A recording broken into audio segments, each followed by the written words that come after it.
Odeeffannoowwan maddeen Awuroopaatti argannetti yoon darbu Pirimeer Liigii Ingilaandii torbee 34ffaadhaan kaleessa Biraaytan goolii 3-0dhaan Cheelsii injifatee sadarkaa 6ffaa irraa fudhateera. Hirmaannaa Chaampiyoons Liigii kilaboota Awurooppaa argachuuf tattaafataa kan jiru Zabiluus Cheelsiin kaleessa caalmaa sochii taphaa waliin kan inni mo'atame Faabiyaan Haalzilar jalatti kan leenji'aatiin jiru Biraaytan taphoota Pirimeer Liigii Ingilaandii 3 walitti aansee Cheelsii injifachuudhaan olaantummaa irratti qabu kan inni itti mirkaneeffateedha. Waliigala immoo Faabiyaan Haalzilar taphoota 5 faallaa Cheelsii ta'ee taphateen as dhiyootiin 5 keessaa 4 injifachuudhaan tokkoon qixa bahuudhaan hin mo'atamne. Zabiluus egaa amma taphoota Pirimeer Liigii Ingilaandii 5 walitti aansee mo'amuudhaan sadarkaa 7ffaatti gadi sigiggaatee jira. Taphichaa keessumattuu sochiin taphaa Biraaytan adda ture. Akkuma taphichi eegaleen daqiiquma jalqabaatirraa Cheelsii muddaadha kan isaan turanii daqiiqaa tokkoffaa irratti yaaliin isaan taasisan Roobertoo Saanchees osoo jalaa deebisuu baatee Cheelsiin kaleessa qormaata jabaa keessa kan inni bule ta'us sochiin taphaatiin caalmaa sochii gara dirree faallatti seenuudhaan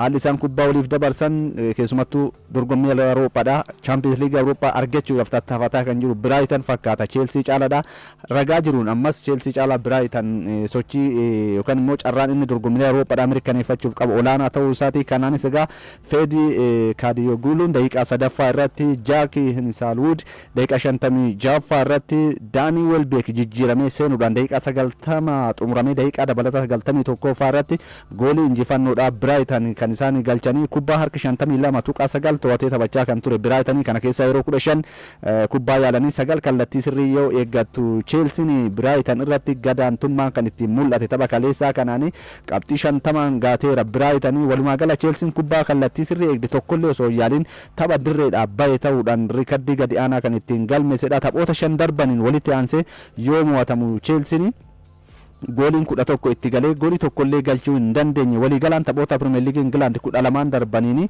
tokkollee osoo goolii hin galchin goolii hin keessummeessin ba'uudhaan kun gooliin osoo irratti hin galin ba'uudhaan riikardii gadi aanaa ta'uudhaan hunduma isaatiin taphoota kanneeniin goolii keessummeesseera. Pirimeer Liigii Ingilaandiin taphoota 12 darbaniin Cheelsiin taphoota Pirimeer Liigii Ingilaandii 5 walitti aansee yoo mo'atamu ammoo osoo goolii hin galchin erga baheeti waggoota 114 booda bara 1912 ture seenaa kana kan galmeessee ture. Cheelsiin taphoota 9 darbaniin ammoo Tottenham qofatu qabxii gadi aanaa Cheelsiidhaa gadi argate. Qabxii 2 qofa argate Tottenham taphoota 9 darban liigichaan.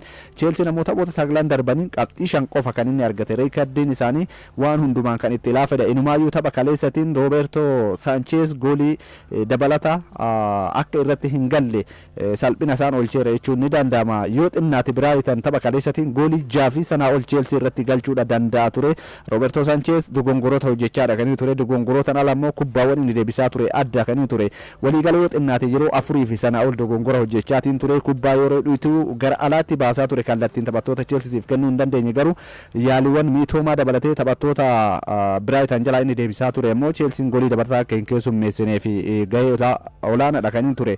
Qindoomina homaatu waan qabuun fakkaatu. Cheelsiin kaleessa Liam Delap taphataan isaarra fuuldura kan Cheelsiidha carraawwan argate itti fayyadamaa hin turre. Neeton addatti sochiin taasise sarara sadaffaa keessatti hangas mara milkaa hin turre. Waliigala taphattoota murteessotaa sarara fuulduraa irratti miidhamaan Kool Palmer akkasumas Joo Pedroon hin turre. Garnaachoon jijjiiramee erga seenee sarara peenaalitii keessatti carraa yoo argate itti fayyadamuu irratti hanqina kan inni qabaataan ture. Hammi goolii galchuudhaa Cheelsiidhaa kaleessa boqonnaadhaan dura 0.04 qofa kan inni ture. Kun riikardii baay'ee gadi aanaa Cheelsiin galmeesse ta'uudhaan kubbaa yaaluudhaaf daqiiqaa 41 itti fudhate tapha kaleessaa kanaan. Kun egaa Eenzo Mareeskaa jalatti Cheelsiin taphoota 114 dursaa tureen kana hunduma keessatti riikardii akkasii galmeessee hin beeku. Isa xinnaadha jabana Eenzo Mareeskaa jalatti leenjaa ture. Amma egaa deeggartoonni Cheelsiidhaa yeroo itti abdii kutatan kaleessa daqiiqaa 76 irraa eegaluudhaan istaadiyeemii gadi lakkisanii baadha kan isaan turanii. Abdiin dorgommiilee Awurooppaadhaa argachuudhaa Cheelsiidhaa amma ulfaataa ta'eera. Boornimaawusii fi Brentford keessumattuu Boornimaawus har'a yoo injifate yookaan immoo qixa ba'e sadarkaa kana irraa kan fudhatu ni ta'a. Walumaa gala Cheelsiin taphoota kana booda tiin dorgommiilee Awurooppaadhaa argachuudhaaf kan inni ittiin rakkatudha. Deeggartoonni baay'een tapha kaleessaa kanaan abbootii qabeenyaa isaanii kan Cheelsiidhaa sagalee isaanii ol fuudhuun qeeqara kan isaanii turanii.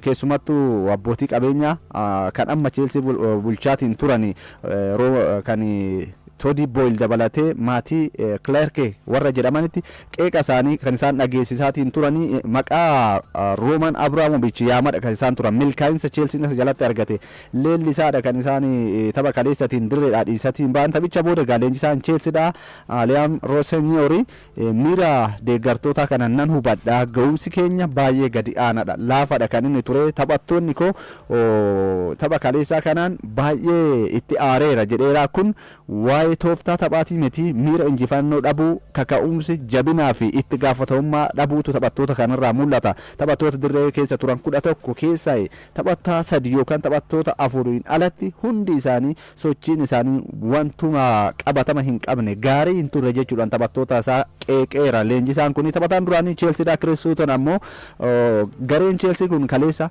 yeroo jalqabaatiif taphattoota wal argan fakkaata walumaanuu waa shaakala hojjetan hin fakkaatu jechuudhaan kan inni qeeqe haalli sochii taphaa isaanii bakka shaakalaatti illee waan waliin hojjetan irraa hin mul'atu jedheera Liam Rossiniori keessumattuu kutaa hidhannoodhaa keessatti fudhatama waan dhabe fakkaata jechuudhaan Chris Sutton kan inni qeeqee waancaa FA England egaa Leeds United kan mo'atamu taanaan Liam Rossinior hojiirraa ari'amuu danda'a jechuudhaan miidiyaaleen gabaasaa kan jiran Premier League England kanaan har'a tapha murteessaadhaan tarfi muuritti Burnley Manchester City waliin kan inni taphatu taphni kun egaa imala Arsenal guyyoota 208 booda dursummaa isaa irraa fudhachuudhaaf kan ittiin dhiyaatedha tapha kanaan egaa Manchester City olaantummaan inni Burnley irratti qabu ga'umsi as dhiyeenya ammoo mul'isaatiin jiruun injifannoo salphaatti galmeessuu danda'a jedhameeti kan inni eegamu jalqabbii bara dorgommii kana morkataa waancaa keessa hin ture Manchester City erga as dhiyeenya taphoota walitti aansee injifate dilbata darbe immoo dursaa liigichaa Arsenal erga mo'ate amma morkii waancaa deebi'eera Manchester City xiinsammuun garichaa haalli isaan kubbaa ittiin qabatan ittisa irratti milkaa'insi jiru walumaa gala jijjiiramni Manchester City keessatti dhufaa jiraachuu isaa kan ittiin mirkaneesse ta'uu isaati xiinxaltoonnis ragaaleen kan isaan jiranii tapha kanaan egaa har'a injifannaan dursummaa isaa garaagarummaa goolitiin Arsenal caalee sadarkaa tokkoffaa kan fudhatu ta'a Manchester City kun bara dorgommii kana yeroo torbaffaadhaaf liigicha dursuudha kan inni argatu as dhiyoo taphoota hundumaan afuriin gooliin isaan galchan goolii 11 yoo ta'u goolii tokko qofa itti gale Manchester Citydha kun sarara ittisaatii hanga sarara fuulduraatti ga'umsa bayeessa qabaachuu isaaniiti kan isaan ittiin agarsiisanii ji'oota xumuraatiin ammoo Manchester Cityn taphoota injifachuun riikardii qabaachuudhaan wal qabatee oobtan ragaaleen jiran ammas harka caalu Arsenal waancaa injifachuu danda'a kan inni jedhu sababni isaa Manchester Cityn taphoota jajjaboodha kan inni qabu hanga torbee xumuraatti Aston Villa dabalatee Brentford Bournemouth Everton kilaboonni kunneen Manchester City irraa qabxii fudhachuu waan danda'an ammas Arsenal cimina isaatti xiinsammuutti yoo deebi'e harka 73 liigicha injifachuudha danda'a jechuudhaan kan isaan kaasanii egaa Manchester Cityn as dhiyoo riikardii inni walumaa galamu Burnley irratti qabu yoo xinnaate tapha tokkoon goolii 5 fi sana ol kilabicha irratti kan inni galchuu taphootuma darba sadeen goolii 11 fi 2 giddu galeessan kan inni injifate Erling Haaland ammoo taphoota 4 goolii 7 Burnley irratti galcheera daqiiqaa 36 gidduutti goolii tokko kilaba kanarratti galcha jechuudha ragaaleen jiran kanaan wal qabatee Manchester City tapharraa kana salphaatti injifatuu danda'a kanaanis dursummaa liigichaa Arsenal irraa fudhatee xiinsammuudhaan daranu hojii xiinsammuu Pep Guardiolaan Arsenal irratti hojjete kan itti cimsatu ta'a jechuudhaan kan inni dubbate Pep Guardiolaan waa'ee kana dubbatee miidhamaa Rodriin akka hin taphanne dubbateera ga'umsa dhiyoodha amansiisaa akka ta'ee fi ammas Arsenal kilaba jabaa akka ta'e kan inni ragaa ba'ee fi ta'uuti amma garuu carraan harka keenya jalqaba hin ture amma garuu harka keenyatti waan deebi'eef cimnee taphanna tokkoon sochii dirree keessatti taasifnu dogongoroonni uumamu hundi kan taphattoota qofa osoo hin taane kiyyas jechuudhaan kan inni dubbate gaa tapha kanaan injifatanii sadarkaa tokkoffaatti deebi'uudha kan isaan taphatanii waa'ee gammachuu ibsachuudha taphattoota Manchester City dheengaddaa Donnarummaan deeggartoota keessatti akkasuma Erling Haaland fooyituu isaa ofirraa baasee deeggartoota Manchester City waliin gammachuu yeroo ibsataa turanitti taphattoonni duraanii akkasuma immoo warri Arsenal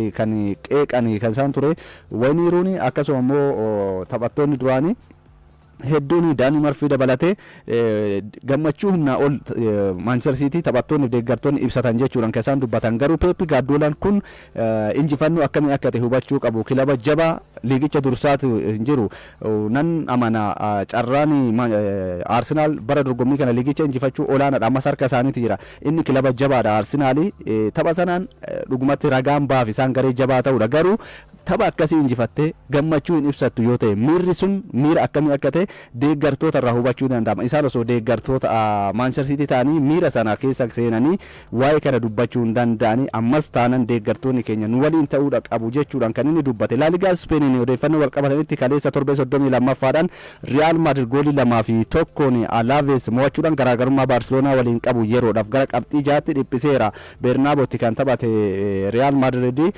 Kylian Mbappé fi Vinicius Junior gooliiwwan galchaniin 2-1 injifateera. Kylian Mbappén goolii 24ffaa La Liga bara dorgommii kanaati kan galche. Waliigala immoo dorgommii hundumaan goolii 41ffaadha galchee kubbaa jaaminjeessee waliigala goolii 47 keessatti hirmaateera. Lammiin Firaansii kun Alvaro Arbeloa'dhaan durfamaa taphoota La Liga Spain lamaan darban injifannoo irraa kan fagaate Real Madrid kaleessa injifannootti deebi'eera. Garuu har'a Barcelona yoo injifate deebi'ee garaagarummaan gidduu isaanii jiru qabxii 9tti kan bal'atu ni ta'a. Kun Real Madrid seenaa isaa keessatti waggaa 5 yookaan baroota 5 waancaa malee kan itti xumuru isa taasisa. Imala bara kanaatiin kaleessuma Real Betis 3-2 Girona Athletic Bilbao 1-0 Osasuna Mallorca fi Valenciaan goolii tokko qixa kan isaan baanii har'a La Liga Spain kanaan Barcelona Celta Vigo waliin Atletico Madrid Elche Real Sociedad Getafe waliin kan isaan taphatan. Liigicha Barcelona qabxii 79 Real Madrid 73 Villarreal 61 kan isaan dursaa jiranii. Odeeffannoo biraatiin waancaa Coppa Itaaliyaatiin walakkaa xumuraatiin kaleessa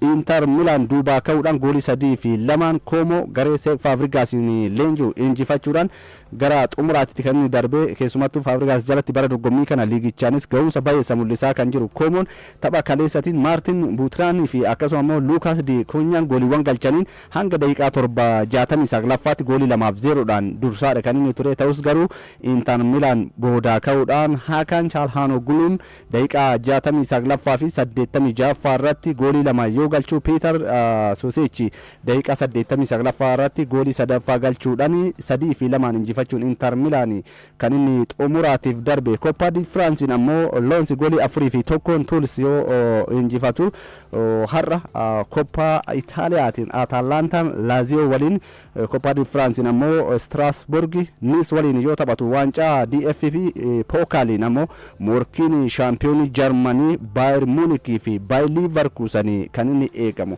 Odeeffannoo keenya xumuraatiin Championship Englandin Leicester Cityn gara liigii tokkoffaa Englanditti gadi buusaa yoo mirkaneeffatu Coventry'n ammoo shaampiyoonii ta'uu isaa ittiin mirkaneeffateera. Bara 2015-16 shaampiyoonii Premier League England kan ture Leicester Cityn amma waggaa 10 booda gara liigii tokkoffaa Englanditti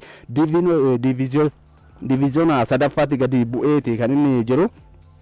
Erga bara 2021 waancaa FA England injifatee ga'umsa gadi aanaa mul'ise kan ture Leicester Cityn tapha torbee 44ffaa kan Championship Englandin Hull City waliin goolii 2 qixa ba'uudhaan liigicha keessaa gadi buusaa mirkaneeffateera. Seenaa waggaa 142 kan kun jechuudha. Leicester Cityn yeroo lammaffaa isaatii fi gara diviziyoona sadaffaatti kan inni gadi bu'e bara 2016 osoo hin eegamin shaampiyoonii England ta'uun isaa yeroo gammachuu dabarsaatiin kan ture. Leicester Cityn waggoota lamaan dura ammoo keessumattuu balaa xiyyaara helikoophteraatiin abbaa qabeenya kilabichaa dhabuun isaa ni yaadatama. Kun gadda keessa akka isaan buuse rakkoo faayinaansii garaagaraa akka isaan saaxileedha ragaaleen kan himaatiin jiru. Bara 2016-17 Champions League Awurooppaatiin nuusa xumuraatiin Atletico Madrid waliin kilaba ga'ee taphachuu danda'eedha. Waggaa 10 booda keessumattuu kilaba Bromley jedhamuun waggoota 134 keessatti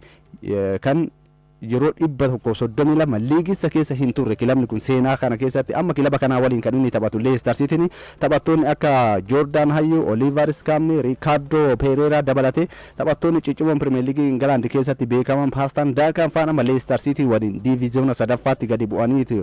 Gama biraatiin Coventry Cityn ammoo goolii 5-1 Portsmouth injifachuudhaan taphni lama osoo hafuu shaampiyoonii ta'uu isaa kan inni ittiin mirkaneeffateedha. Jimaata darbe ture Blackburn waliin qixa erga ba'eetiin booda gara Premier League Englanditti kan ol guddatuu isaa mirkaneeffate. Frank Lampard kan leenjoo Coventry'n waggaa 25 booda shaampiyoonii ta'uu isaa gara Premier League Englanditti kan inni deebi'e erga bara 1967 as yeroo jalqabaatiif gabatee liigichaatiin sadarkaa tokkoffaadhaan xumuruu isaa kan inni mirkaneeffate. Premier Leaguetti ol guddatus kanaan dura sadarkaa tokkoffaadhaan xumuree hin beeku. Waggoota 8 dura liigii tokkoffaa irraa kan ol guddate Coventry Cityn bara dhufu ammoo Premier League England keessa kan inni hirmaatu.